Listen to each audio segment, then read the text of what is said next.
Hello everyone, good afternoon. It's Guardian Mo's back online. So in this video today I'm going to be talking about UKIP again. I know the title is a bit clickbaity, but I don't think UKIP should absolutely just stop doing these demos. I think they could do it in a better way, and I'm just offering my constructive criticism based on the things that I've witnessed firsthand in the demos that I've attended. The ones that UKIP are doing, and also the footage that I saw from the other rallies that they've done in Portsmouth and Nottingham, and the most recent one was in Glasgow, not last Saturday, in case you didn't know. Based on the footage that I saw about the Glasgow one, I think it went all right. I think it was organised to a degree. I think that Nick Tenconi tried his best to really control where the crowd was going and what kind of details were included in his speech. He delivered a very powerful speech, and he was talking about all sorts of things, well, specifically related to mass deportations, obviously, because there's a mass deportation rally at the end of the day. But a lot of people in my comments tell me you shouldn't be bad-mouthing UKIP even though you've switched over to advance. You shouldn't be talking them down. You shouldn't be talking behind Nick Tenconi's back. I'm not trying to do this in a nefarious way. I'm not doing this with malicious intent. I'm just providing some pointers or some, advice on how UKIP could really improve on these demonstrations in order to actually make impact in that targeted area that they're doing in that demo, to get as many new faces and new people interested in UKIP, to be curious in this kind of political party that they've never heard of before, that's delivered such an amazing demonstration that they could potentially be delivering, but it's just not, the quality of the demonstration is just not there. And it's all going to be laid out in today's video. I promise you guys I'd do a video talking about this in a lot more detail. There's a lot of things to cover. So there's mainly 4 points that I've included in this list of bullet points, printing it out. Keeps things organized, keeps things neat and tidy, so I can just explain things in a structured manner. So the first point I want to make is about the marketing. It's very poorly marketed. If you've got poor marketing, if you've got poor advertising, you can't expect a good turnout at the event. There's not enough social media presence for these UKIP rallies. I don't see enough expos. I don't see enough YouTube promotional videos talking about it. You have to, at least in that targeted area that you do in the demonstration, you should be handing out leaflets weeks beforehand. If you're in Bristol, hand out leaflets in Bristol. Nottingham, hand out leaflets. Liverpool, Glasgow, London, wherever it is, hand out leaflets to people's doors through their mail weeks before the event is taking place. And obviously online it's even easier. You just send people emails. All of these UKIP demonstrations that I've seen taking place so far, I have not received a single email update to announce that a rally is taking place in whatever area, whatever town, whatever city, as a UKIP member. That's really something that they need to work on. Consistently deliver those kinds of promotional videos and sort of trailers to what lies ahead for these kinds of demonstrations that UKIP is holding. So that's done. Poor marketing on the one hand. It really has to be kind of ironed out, this aspect of the demo, of advertising the demo.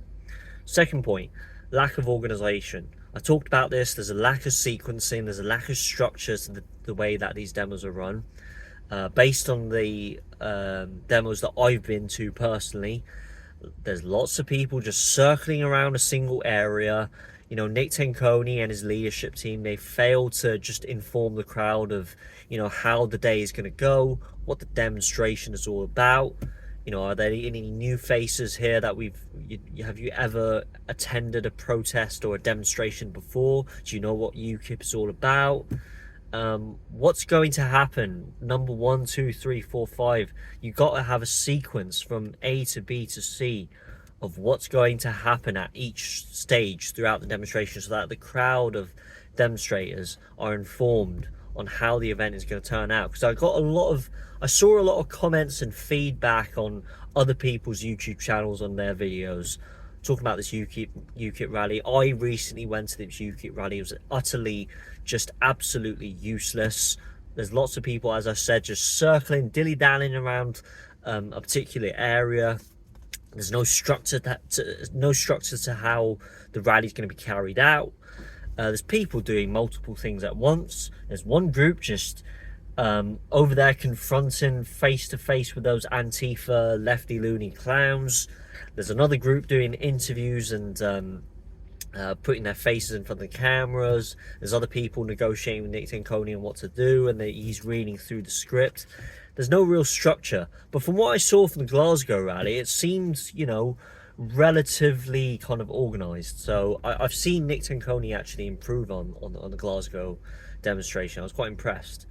One thing that they should be working on is, you know, the kind of main stage of the demonstration. You should have a stage. You should have, even if you can't afford a stage, if it's not within your budget, at least set up these sort of mini tables or like props, you know, floorboards where people can stand on so they can speak. Microphones. Do you have microphones, speakers? I saw in the Glasgow rally there was one speaker that was being towed, and Nick Tinconi was speaking through I believe as a Bluetooth connected microphone. But you should have a stage, because political parties like Britain First, which is an even smaller party, they're doing it. They have stages, they have props, they have microphones, they have speakers, and it seems like they're more organised when it comes to demonstrations. I feel like UKIP can actually take a page out of Britain First's book on exactly how to carry out these demonstrations in the most impactful, effective way. Even the leftists, they look even more organised. You know, the stand up to the racism types. They bang on their drums and they chant all in unison, all in harmony at the same time. Refugees are welcome here and all that nonsense, and Nazi scum off our streets. But to an outsider, to a person who's never heard of UKIP before, to someone who's just minding their own business, walking through the street and have no idea what's going on and whose side whichever this person belongs to, they don't know what these demonstrations are all about and what type of topic is being discussed. And it seems like they would perceive that this UKIP crowd don't have it really organised. They're not really chanting in unison together. But from what I saw from the Glasgow rally, it seemed like they got things together in the end. Third point, lack of safety measure. This is a very important thing.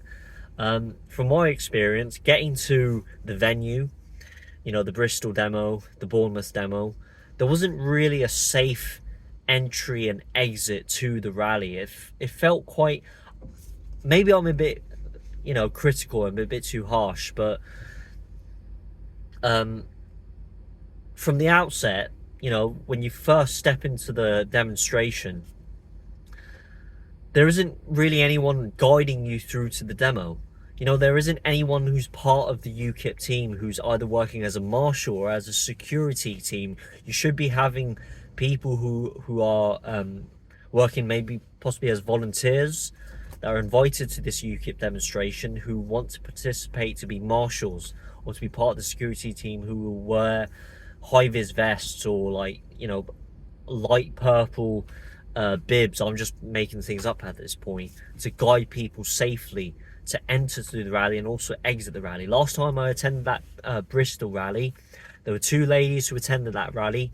They couldn't find a means to escape from the left-wing mob that was circling around us and were trying to antagonize the whole situation. And the only way they got out of the mess, and they were being followed by these Antifa thugs, they had to escape through the back door of an Indian restaurant, explain to the staff what was going on, and so the staff very kindly, very helpfully, you know, guided them through the back door until it was safe to make their way out. And that's what Nick Tinconi has to address. People need to feel safe in these demos, and once they exit from these demos, there should be a security team and a marshal team be there, organising things and getting people from A to B so that the demo is handled as safely as possible. You don't want people infiltrating through. You know, and also one thing as well, first aiders. I didn't see enough first aiders. You should have people who are first aiders. At the Bristol demo, the same demo I went to, there was one of the demonstrators. He had a sharp object. It was coming from the Antifa thugs. They stabbed him with a sharp object on his forearm, and he was injured. You know, there wasn't a first aid team to attend to his injuries, so that needs to be addressed. You know, that lack of safety measures, it really puts people off, especially people who've you know, feel a bit hesitant. You know, you can see when people are still hesitant about attending these Tommy Robinson rallies in central London. So it's even more intimidating when there's a crowd of police and Antifa thugs and leftists and stand up to racism folk all banding together, surrounding this tiny UKIP crowd. So it's not really, it doesn't really, you know, it's not really appealing in the perspective of the naked eye. Lastly, there's a really poor execution to these rallies on the whole. This kind of just sums up all of the points that I've made together. Ultimately, I think there's not enough emphasis on UKIP. If you really want to make an impactful demonstration and you're shouting as loud as you can that UKIP is the right political party to vote for, if you want mass deportations to take place, you need to emphasize that as much as possible. If you want those purple yellow colors, I personally don't like those colors. They don't instill, you know, patriotism at all. But if you want to stick to the purple yellow colors, you got to get that branding. As I said, you got to get stages, got to get props. Just put I don't know, like, you know, branded logos or like posters with the purple and yellow colors. Get people to wear t-shirts with the purple and yellow UKIP labeled branded kind of clothing. If you can't afford t-shirts, I know they can be expensive to mass produce, but get people to wear purple and yellow caps. You can add pins, you can add badges, you can have people waving those flags. I've seen those UKIP flags. It's not hard to replicate, you know, maybe 50 of those flags if you have the budget to do so. It's not hard. Get people to hold up the same signs, the same kind of, in the same way that the stand up to racism types. I know they mass produce those stupid signs, but we can do the same. If you want people to really draw their attention towards UKIP, this particular political party, get those bold purple and yellow colours shining bright. You got to have signs, you got to have flags, you got to have posters spreading awareness about this, and you have to have people handing out leaflets to random strangers, even, you know, before, during and after the demonstration. During that Bristol demo, I just saw random, you know, demonstrators just handing out random leaflets that had nothing to do with UKIP and had all to do with their kind of personal pet projects. Nothing wrong with that. You know, they were all for helping women and children feel safe, and they had their own kind of project of contributing to the community and spreading awareness about and activism about the problems that we're facing in the UK. But it's got to be UKIP branded, and you know, all of us have to wear the same kind of clothing, and maybe put some, you know, badges and pins and t-shirts and caps, as I said. You know, those little tiny things, they really mean a lot, and they can really kind of advertise well on social media as well when you have the cameras pointed at you. 4K high definition cameras, you got an editing team going on, and you have, you know, people wearing the same purple and yellow UKIP clothing, marching along the streets of Glasgow in unison, in harmony, chanting the same kinds of lines, and spreading the UKIP message, spreading the message that mass deportations has to come into effect. That's the kind of awareness and activism that needs to take place. So those are all the points that I've covered. I think I've covered everything that I needed to talk about. Be sure to mention in the comments below if I've missed anything out, if I haven't mentioned anything that you thought about. One thing, finally, I'll just say a word or two about this. Nick Tenconi, I have noticed him in previous demonstrations. I saw it with my very own eyes. He was being confrontational. He stood up, as I said many times in that Bristol demo, he stood up to those Antifa thugs. I mean, you could see it as bold, you can see it as courageous and confident, but when he's shouting, do you want some, as if he wants to pick a fight with them, it's not a good look. From the footage that I saw from Glasgow, I think he behaved, quite sensibly. I think he was really sort of outspoken with his views, and he was very professional in that Glasgow rally, so I applaud him for that. Hats off to the people who went up to Glasgow and were there locally to spread awareness about mass illegal immigration. I know the online safety bill is gonna come hard on me if the officers find out where I am and where I live making this video, but it is what it is. But yeah, that's all on these UKIP demos. I don't think, as I said again, I'll say it again, I don't think they should stop doing it, but they should focus rather on quality instead of quantity. Doing these demos once per month, maybe we should actually take a step back, take 2 or 3 steps back and really focus on the things that I've talked about. Marketing, organization, structuring, sequencing, branding, logos, colors, handing out leaflets, preparation, stages, microphones, speakers, all of that could be addressed if you meet up together and discuss and talk about how you can improve on these kind of stuff and actually seek feedback. Send questionnaires or surveys to your members via email on how you can improve on the last demonstration that you did and the future demonstrations that you're going to do. That's the only way that you can kind of galvanize and gather more and more people to your political cause and to your political party. So yeah, that's all I had to say. Sorry for the long video, it's about 17 minutes long, but had to lay out all of the points I've made. I'm still sticking with advance. I think they're the way to go. They're still due to reach their 30,000 signature application mark, but if I'm wrong about this, I'll put my hand up and I'll say I was wrong, that UKIP were right all along and they should have been the choice that I made, and I should have stuck to supporting and continuing to support UKIP, and I will vote for them in the next general election. If they do all of these things that I talked about in these demonstrations and they address all that inner turmoil within their political party, then perhaps I might think twice and I'll revert back to voting for UKIP. There's nothing wrong with party hopping, by the way. People criticising me for that, but anyways, I rambled on long enough.